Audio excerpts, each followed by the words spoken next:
Hello guys, welcome back to നമ്മുടെ ചാനലിലേക്ക്. അപ്പോൾ നമ്മുടെ ഈ വീഡിയോ എന്ന് പറഞ്ഞാൽ നമ്മുടെ ഫാമിലിക്കകത്ത് വീണ്ടും ഒരു കല്യാണം വരാനായിട്ട് പോവാണ്. ചിപ്പി ചേച്ചിയുടെ കല്യാണം വരാനായിട്ട് പോവാണ്. അപ്പോൾ നമ്മളെല്ലാവരും ഭയങ്കര എക്സൈറ്റഡും കാര്യങ്ങളും ഒക്കെയാണ്. അപ്പോൾ അതിൻ്റെ ആദ്യമത്തെ ഘട്ടം എന്നുള്ള രീതിയിൽ നമുക്ക് ഓഡിറ്റോറിയം, ഡെക്കറേഷൻ, കാറ്ററിംഗ് അങ്ങനത്തെ അല്ലറ ചില്ലറ പരിപാടികളൊക്കെ അങ്ങ് തീർത്ത് വെക്കാമെന്ന് വിചാരിച്ചു. അപ്പോൾ അത് തപ്പാനായിട്ട് നമ്മൾ ഇറങ്ങിയിരിക്കുകയാണ്. നമ്മുടെ ചെറുക്കൻ്റെ പെണ്ണിൻ്റെ വീട് നല്ല ഡിസ്റ്റൻസിലായതുകൊണ്ട് തന്നെ രണ്ടുപേർക്കും ഒരുപോലെ എത്തിപ്പെടാനായിട്ട് എളുപ്പമുള്ള ഒരു ഓഡിറ്റോറിയം വേണമെന്നായിരുന്നു നമ്മുടെ ആദ്യമത്തെ കണ്ടീഷൻ. അതിന് വേണ്ടിയിട്ട് നമ്മൾ ആദ്യമേ പോയത് ഇലന്തൂരുള്ള പെട്രാസ് കൺവെൻഷൻ സെൻറ്ററിലേക്കായിരുന്നു. നമ്മൾ കയറി ചെന്നപ്പോൾ തന്നെ ഔട്ട്ഡോർ ആണെങ്കിലും അതുപോലെ തന്നെ നമ്മൾ അകത്ത് കയറ്റി കാണിച്ചപ്പോൾ നമുക്ക് ഇൻറ്റീരിയർ ആണെങ്കിലും എല്ലാം നമുക്ക് ഇഷ്ടമായിട്ടുണ്ടായിരുന്നു. നമ്മൾ മനസ്സിൽ കണ്ട രീതിയിലുള്ള ഒരു കൺവെൻഷൻ സെൻറ്ററും കാര്യങ്ങളും ഒക്കെ ആയിരുന്നു അത്.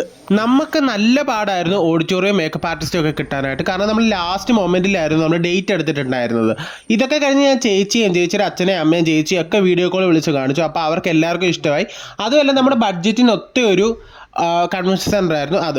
പിന്നീട് നമ്മൾ അടുത്ത ഓഡിറ്റോറിയോ കൺവെൻഷൻ സെൻ്ററോ ഒക്കെ നോക്കാൻ വേണ്ടിയിട്ട് നമ്മൾ ഇറങ്ങി. ഒരെണ്ണത്തിൽ തന്നെ നിർത്തുന്നത് ശരിയല്ലല്ലോ. അങ്ങനെ നമ്മൾ നമ്മുടെ സെക്കൻഡ് ഡെസ്റ്റിനേഷനിലേക്ക് എത്തി. Carmel parish hall, Vadasserikkara. ഇവിടെ ആയിരുന്നു നമ്മുടെ അമ്മൂമ്മയുടെ അനിയൻ്റെ കല്യാണമൊക്കെ നടന്നിട്ടുണ്ടായിരുന്നത്. അപ്പോൾ അങ്ങനെ നമ്മൾ ഇവിടെയും കൂടെ വന്ന് നോക്കാമെന്ന് വിചാരിച്ചിട്ടായിരുന്നു വന്നത്. അവിടുത്തെ അത്ര സെറ്റപ്പും കാര്യങ്ങളും ഒന്നുമില്ല. ഒരു സാധാ രീതിയിലുള്ള ഒരു പാരിഷ് ഹാളായിരുന്നു അത്. നമുക്ക് അകത്ത് കയറി കാണാനായിട്ടൊന്നും പറ്റിയിട്ടുണ്ടായിരുന്നില്ല.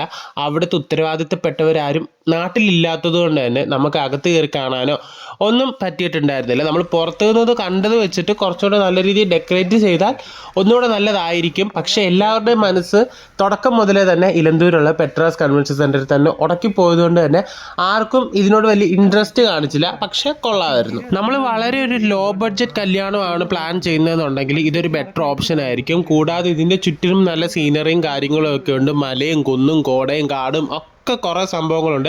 അതൊക്കെ കണ്ട് ഇങ്ങനെ ആസ്വദിച്ച് അങ്ങോട്ട് ഇരിക്കുക. രണ്ടാമത്തെയാണ് ഇതാകുമ്പോൾ റേറ്റ് കുറവാണ്. 20,000 രൂപയ്ക്ക് അകത്ത് നിൽക്കത്തുള്ളൂ. നമ്മുടെ ബഡ്ജറ്റ് 80,000 നമുക്ക് സേവ് ചെയ്യാം അവിടെ. അതെ, ഒരു പാരിഷാണ് വടശ്ശേരിക്കര. ചുറ്റിനും മലയും കുന്നുകളും കാടുകളും ഒക്കെ ഉണ്ട്. നമുക്ക് പ്രകൃതി ഭംഗി ആസ്വദിച്ച് കെട്ടാം അല്ലേ? അതെ. അപ്പോൾ ഞങ്ങൾ BMW കാറിൽ പോവാണ് ഗൈസ്. അങ്ങനെ നമ്മൾ അവിടുന്ന് ഇറങ്ങാമെന്ന് തീരുമാനിച്ചു. ഇതേ കണ്ടില്ല, മലനിരകളും കാടും കുന്നും ഒക്കെ ആയിട്ട് ഒരുപാട് സംഭവങ്ങളുണ്ടായിരുന്നു അവിടെ. പക്ഷെ നമുക്ക് നമ്മുടെ എല്ലാവരുടെയും മനസ്സ്, ഞാൻ ആദ്യമേ തന്നെ പറഞ്ഞില്ല, ഉടക്കി പോയത് പെട്രാസ് കൺവെൻഷൻ സെൻറ്ററിലായിരുന്നു. അതുകൊണ്ട് തന്നെ ആർക്കും അങ്ങനെ മനസ്സ് വന്നില്ല.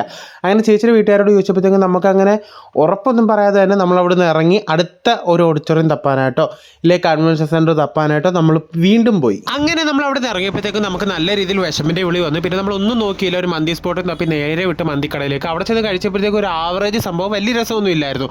പത്തനംതിട്ടയിലുള്ള കുറേ പേരോട് ചോദിച്ചപ്പോഴത്തേക്കും അവരും പറഞ്ഞു ഇവിടെ അങ്ങനെ വലിയ രസമുള്ള മന്തിയൊന്നും കിട്ടാറില്ലെന്നാണ്. എനിക്കറിയത്തില്ല. അങ്ങനെ നമ്മൾ അവിടെ നിന്ന് ഇറങ്ങിയിട്ട് നമ്മുടെ മൂന്നാമത്തെ ഡെസ്റ്റിനേഷനിലേക്ക് പോയി. അഞ്ജലി ഓഡിറ്റോറിയം, ഓമല്ലൂരിലുള്ള. അവിടെ ചെന്നപ്പോഴത്തേക്കും അങ്ങനെ വലിയ അനക്കോ സംഭവങ്ങളോ ഒന്നും ഇല്ലായിരുന്നു. അതുപോലെ നമ്മുടെ മൈൻഡ് ഫുൾ ആദ്യമേ കണ്ട് ഇലന്തൂർ കണ്ട പെട്രാസ് കൺവെൻഷൻ സെൻറ്ററിൽ കിടക്കുന്നതുകൊണ്ട് തന്നെ നമുക്ക് വേറെ ഒന്നും കൂടി ഇഷ്ടപ്പെടുന്നുണ്ടായിരുന്നില്ല. അങ്ങനെ നമ്മൾ എല്ലാവരോടും ഇരുന്ന് ആലോചിച്ച് അവസാനം ഒരു തീരുമാനത്തിലെത്തി. ഇലന്തൂരുള്ള പെട്രാസ് കൺവെൻഷൻ സെൻറ്റർ തന്നെ മതിയെന്ന്. അങ്ങനെ തൊട്ട് പിറ്റേ ദിവസം നമ്മൾ എല്ലാവരോടും അഡ്വാൻസ് ടോക്കൺ കൊടുക്കാൻ വേണ്ടിയിട്ട് അവിടെ പോയിട്ടുണ്ടായിരുന്നു. അവിടെ ചെന്നപ്പോഴത്തേക്കും ചേച്ചിക്കും ചേട്ടന്മാർക്കും എല്ലാവർക്കും ഇഷ്ടപ്പെട്ടിട്ടുണ്ടായിരുന്നു. അങ്ങനെ അവിടെ ചെന്നപ്പോൾ ജിങ്കു എന്താ പറയുന്നുണ്ട്, കേട്ട് നോക്ക്. പല്ലെന്തി ഈ കാണിച്ചേ. അയ്യേ, പല്ലെന്തി ചെറുക്കൻ്റെ.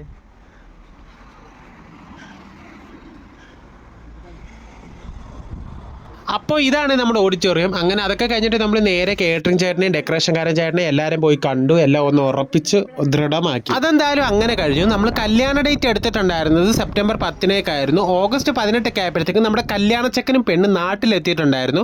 അവർ രണ്ടുപേരും വർക്ക് ചെയ്യുന്നത് മുംബൈയിലാണ്. അവർ അവിടുന്ന് തന്നെ ബ്രൈഡൽ സാരിയൊക്കെ എടുത്തിട്ടായിരുന്നു വന്നിട്ടുണ്ടായിരുന്നത്. പിന്നെ ബ്ലൗസ് കൂടെ എങ്ങനെയും സെറ്റാക്കിയാൽ മതിയായിരുന്നു. അതിനായിട്ട് നമ്മൾ പോയത് മാവേലിക്കരയിലുള്ള രതീഷിലേക്കാണ്. അങ്ങനെ നമ്മൾ ഡേറ്റും ഓഡിറ്റോറിയം, കേറ്ററിംഗും ഡെക്കറേഷനും എല്ലാം എടുത്തതിന് ശേഷമാണ് ചേച്ചിയുടെയും ചേട്ടൻ്റെയും ഒഫീഷ്യൽ പെണ്ണുകാണൽ നടക്കാനായിട്ട് പോകുന്നത്. അങ്ങനെ ഒരു ദിവസം ഒരു വൈകുന്നേരമൊക്കെ ആയപ്പോഴത്തേക്കും ചേട്ടൻ്റെ അമ്മാവന്മാരും വല്യച്ഛന്മാരും ചെറിയച്ഛന്മാരും എല്ലാവരും നമ്മുടെ വീട്ടിലേക്ക് വന്നു. ചേച്ചി നല്ല ടെൻഷനിലായിരുന്നു. അവർ വരുന്നതിന് മുമ്പായിട്ടാണെങ്കിലും അവർ പോയി കഴിഞ്ഞിട്ടാണെങ്കിലും ഒക്കെ നല്ല ടെൻഷനിലായിരുന്നു.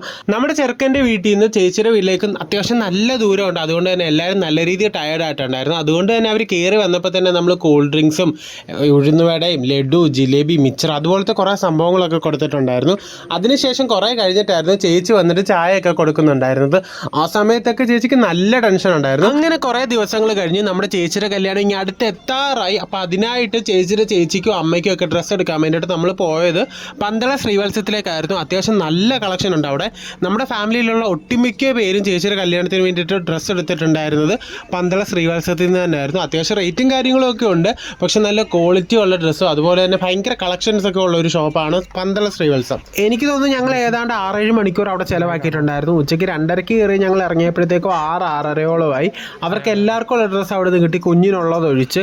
പിന്നെ അതൊക്കെ കഴിഞ്ഞ് നമ്മൾ നേരെ പോയത് ക്ലെയറിലേക്കായിരുന്നു. പന്തളത്ത് തന്നെയുള്ള ചേച്ചിയുടെ മുടി ഒന്ന് ലെയർ കട്ട് ചെയ്യണമായിരുന്നു എന്ന് പറഞ്ഞിട്ടായിരുന്നു നമ്മൾ പോയിട്ടുണ്ടായിരുന്നത്. അങ്ങനെ അതെല്ലാം കഴിഞ്ഞിട്ട് നമ്മൾ വീട്ടിൽ തിരിച്ചെത്തിയപ്പോഴത്തേക്കും നല്ല ഇരുട്ടി, ഏകദേശം 9 മണിയായിട്ടുണ്ടായിരുന്നു. പിന്നെ ഒന്നും നോക്കിയില്ല, കയറി കിടന്ന് അങ്ങ് ഉറങ്ങി. ഓടയൊക്കെ ഇങ്ങനെ ഇറങ്ങി വരുന്നുണ്ട്. നല്ലൊരു അടിപൊളി മഴയൊക്കെ കഴിഞ്ഞ് അണയ്ക്കുന്ന അണപ്പ് കണ്ട തൊട്ട് പിറ്റേ ദിവസം രാവിലെ തന്നെ ഉറക്കം വേണ്ടിയിട്ടപ്പോൾ ഇങ്ങനൊരു പണി കിട്ടുമെന്ന് ഞാൻ പ്രതീക്ഷയില്ല. ചേച്ചിയുടെ കൂട്ടുകാരുടെ വീട്ടിൽ കല്യാണം പറയാൻ വേണ്ടിയിട്ട് പോകണമെന്ന് പറഞ്ഞപ്പോഴത്തേക്കും പോകാമെന്ന് പറഞ്ഞ് ഞാൻ ചാടി ഇറങ്ങിയതാണ്. അവിടെ ചെന്ന് അത്യാവശ്യം നല്ല ദൂരം ഉണ്ടായിരുന്നു നടക്കാനായിട്ട്, കയറ്റവും ഉണ്ടായിരുന്നു. അതുപോലെ നല്ല അടിപൊളി മഴയൊക്കെ കഴിഞ്ഞിരിക്കുമായിരുന്നു. നല്ല പുതച്ച് മൂടി കിടന്ന് ഉറങ്ങാൻ പറ്റിയൊരു മൂഡായിരുന്നു. പിന്നെ നല്ല വ്യൂ ആയിരുന്നു പോകുന്ന വഴിക്കൊക്കെ. അതൊക്കെ കണ്ട് ആസ്വദിച്ച് അതൊക്കെ കണ്ട് തൃപ്തി അടിച്ച് ഞാനങ്ങ് പോയി. ആ ഓരോ മലനിരകൾക്കിടയ്ക്കൂടെ ആ കോട ഇറങ്ങി വന്ന് ആ മഴയൊക്കെ കഴിഞ്ഞ് നിൽക്കുമ്പോൾ ആ ഉള്ളൊരു സമയം അടിപൊളി തന്നെയായിരുന്നു. അങ്ങനെ മുമ്പോട്ട് ചെന്നപ്പോഴാണ് ഒരു കൂറ്റൻ ഇറക്കം കണ്ടത്.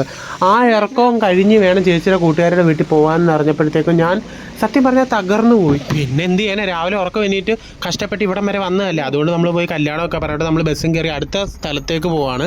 ചേച്ചിക്കും ചേട്ടനും കല്യാണത്തിന് ഇടാൻ വേണ്ടിയിട്ടുള്ള റിങ് നോക്കാൻ വേണ്ടിയിട്ട് നമ്മൾ പത്തനംതിട്ട ജോയാലുക്കാസിലേക്ക് പോയി. നമ്മുടെ അന്നത്തെ യാത്രയുടെ മെയിൻ ഉദ്ദേശം എന്ന് പറഞ്ഞാൽ കല്യാണത്തിന് വേണ്ടിയിട്ടുള്ള ഒട്ടുമിക്ക സാധനങ്ങളും അറേഞ്ച് ചെയ്ത് വെക്കുക അല്ലെങ്കിൽ വാങ്ങിച്ച് വെക്കുക എന്നുള്ളതും ആയതുകൊണ്ട് തന്നെ നമ്മൾ ചേച്ചിക്ക് വേണ്ടിയിട്ടുള്ളതും ചേട്ടന് വേണ്ടിയിട്ടുള്ള ഒട്ടുമിക്ക സാധനങ്ങളും അന്നത്തെ ദിവസം വാങ്ങിച്ചിട്ടുണ്ടായിരുന്നു. പിന്നീട് നമ്മൾ നേരെ പോയത് ചേച്ചിക്ക് വേണ്ടിയിട്ടുള്ള ചെരുപ്പ് വാങ്ങിക്കാൻ വേണ്ടിയിട്ടായിരുന്നു പത്തനംതിട്ടയുള്ള സിലിക്കണിലേക്ക്. പക്ഷെ നമുക്ക് കിട്ടിയില്ല. നമുക്ക് അവിടുന്ന് കുറേ നോക്കിയപ്പോഴത്തേക്കും നമ്മുടെ റേറ്റും അല്ലാത്ത വേറെ കുറച്ച് കാര്യങ്ങളും കൊണ്ടൊക്കെ നമുക്ക് കിട്ടിയില്ല. പിന്നെ അതൊക്കെ കഴിഞ്ഞിട്ട് നമ്മൾ അടുത്തത് പോയത് ചേച്ചിയുടെയും ചേട്ടൻ്റെയും കുറച്ച് ഫ്രണ്ട്സ് അവർ വർക്ക് ചെയ്യുന്നിടത്തുനിന്ന് വരുന്നതുകൊണ്ട് തന്നെ അവർക്ക് വേണ്ടിയിട്ടുള്ള റൂം ബുക്ക് ചെയ്യാൻ വേണ്ടിയിട്ട് നമ്മൾ പത്തനംതിട്ടയുള്ള ഒരു ഹോട്ടലിലേക്കായിരുന്നു പോയിട്ടുണ്ടായിരുന്നത്. അങ്ങനെ അതെല്ലാം കഴിഞ്ഞ് നമ്മൾ വീട്ടിൽ തിരിച്ചെത്തിയപ്പോഴത്തേക്കും ഏകദേശം 9 മണിയോളം ആയിട്ടുണ്ടായിരുന്നു. നമ്മുടെ കുറേ ദിവസത്തെ ഷെഡ്യൂളെന്ന് പറഞ്ഞാൽ അത് തന്നെയായിരുന്നു. രാവിലെ പോവുക, രാത്രി ഒരു പാതിരാത്രിയൊക്കെ ആകുമ്പോൾ തിരിച്ചു വരിക, ഇത് തന്നെയായിരുന്നു നമ്മുടെ പണി. അങ്ങനെ ഒരു വല്ലാത്തൊരു പോക്കായിരുന്നു. അപ്പോൾ അടുത്ത വീഡിയോ കാണാം. Love you guys and by.